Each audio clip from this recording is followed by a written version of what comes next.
Hi, and welcome to another Type with me.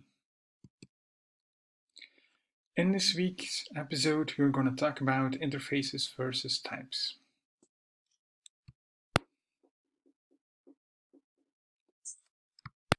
So over the year, there is a lot being said about types and interfaces. So first, let's define a type, right?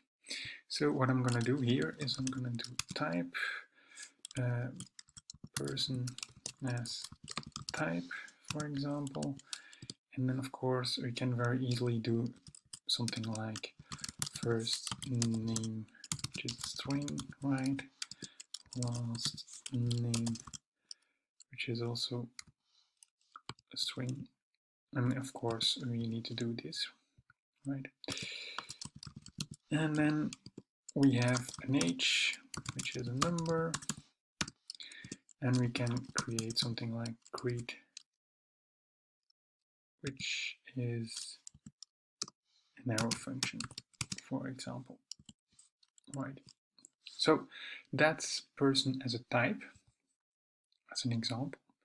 And if you want to create an interface around this, so I'm just going to copy paste it because like I said before, the only difference would be here in this one, because now you're going to create an interface. And of course, we need to say person as interface, and that's it, right? So the big difference is here we have our equal sign, and here you don't have that, right? So where is it used for? Well, if I'm going to put here some comments, right, then I can very easily add this. So in an implement declaration for classes, as a type annotation for object literals or for recursive type structures, right? So these are some examples where you want to use types and interfaces, right? But there is one very subtitle thing around interfaces and types. So when you are going to use interfaces is when you want to merge declarations, right?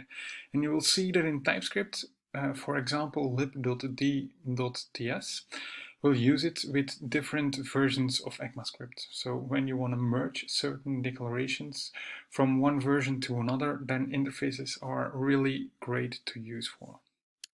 So going a little bit further onto that, we have this kind of example here, and when we do here let p person, right, then you will see that p is of type person, and when we do things like this, p dot, then you see age and name, right? So that's great. You will see that when we do this, we change this to type, then we put here equals, and then here also type, and then here equals. You will see that this is not possible. So merging declarations into each other is not possible with types, and that's a very big difference that you need to take into account if you want to define a type and you want to have that very uniquely defined in your application. Then you definitely need to go for type. When you say, okay, it's fine that somebody else can declare interface, and you want to merge these together, well, then you need to go for interfaces. And I know that a lot of people use more the interface way than the type way, but in my opinion, it's very important to know the differences between these two and try to keep that in mind when you are using interfaces and types in your application. So imagine this kind of thing, right? We have here an interface, form data, which has name, age, and address, right? And still we can do data.entries, right?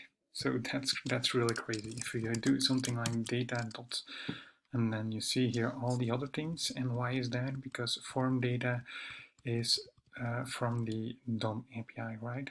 And we have the DOM API right here, so we can very easily extend form data with specific typings and then having all the rest of form data there, which is from the DOM API.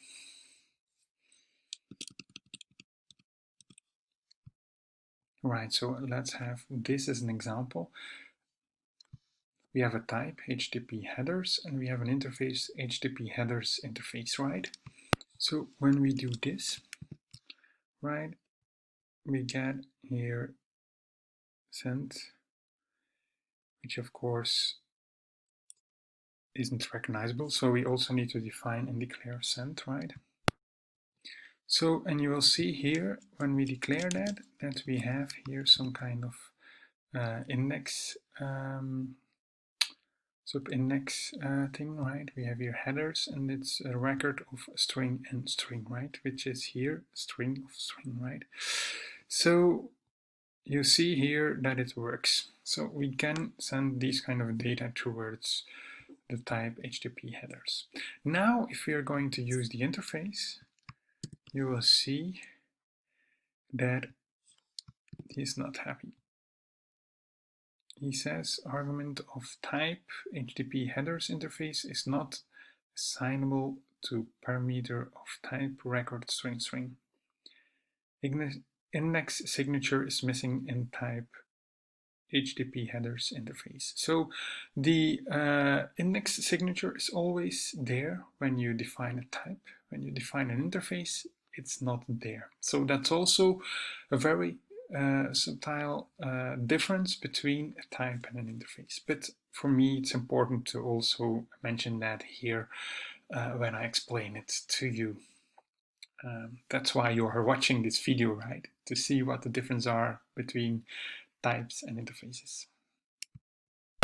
And why is that? Because, of course, we don't have the index signature because an interface can change over time. So he doesn't have all the properties yet. But a type is already final, and that's why it already has the index signature there. So that's the reason why it works with types and it doesn't work with an interface, because an interface can be merged with multiple other interfaces there. And so that's a very important thing to notice right here. So for me, it's very clear and very nice to know the subtle differences between types and interfaces. I hope you enjoyed this video. Please give it a thumbs up if you did enjoy this video, if you learned a lot about it. I hope you can now very easily use types when you want to use it, and interfaces of course when you also want to use it, when you want to have more of these dynamic declaration merging there and so on. So please subscribe to my channel, and thank you very much. See you next week.